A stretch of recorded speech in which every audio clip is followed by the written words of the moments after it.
अल्हम्दुलिल्लाह इहा हक़ ऐं सच जी जीत आहे। सिंध जे मज़लूमनि जी जीत आहे।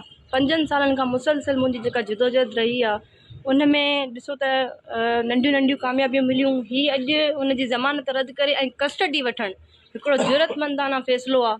ऐं अॼु यकीनन सिंध जे शऊर खे बि सम्झ में ईंदो त अदालतुनि खे मां छो मुक़दस सम्झंदी आहियां ऐं अदालतुनि में मां पेर उघाड़ा करे छो आयमि।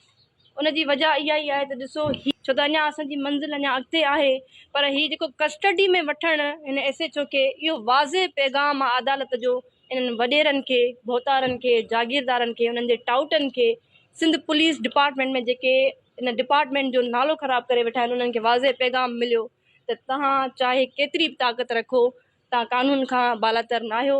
ऐं ॿी ज़ात ख़ुदा जी आहे जेका मज़लूमनि सां इंसाफ़ करण जे लाइ आहे।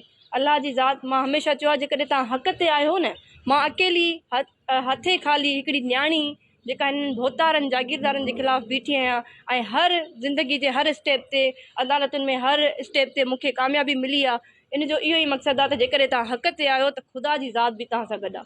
पाकिस्तान जे कानून ते, पाकिस्तान जे आइन ते मूंखे यकीन आहे त इनशाअल्लाह मूंखे इंसाफ़ मिलंदो ऐं हीअ कामयाबी जी तरफ़ हिकिड़ो अञा ॿियो असांजो क़दम वधियो आहे। सो मां पुरुमीद आहियां त हिननि खे इनशाअल्लाह सज़ा लॻंदी ऐं फाइनल डिसीशन में बि अदालतूं मैरिट कंदियूं, हक़ कंदियूं। ॿी शइ इहा आहे त बलोचिस्तान में जेको वाक़ियो थियो आहे, हिकु औरत खे उनजे 2 नौजवान पुटनि समेत बेदर्दी सां जागीरदारनि जी तरफ़ खां क़तल कयो वियो आहे।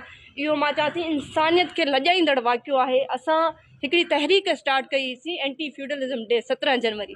शायदि हाणे हितां जी अवाम खे, बलोचिस्तान जी अवाम खे, पाकिस्तान जी अवाम खे सम्झ में ईंदो त इहा तहरीक मूं छो स्टार्ट कई आहे ऐं इन तहरीक जो हिसो थियणु ऐं इनखे सपोर्ट करणु केतिरो ज़रूरी आहे। जागीरदारी निज़ाम जे ख़िलाफ़ु असां आख़िरी दम ताईं वणंदासीं।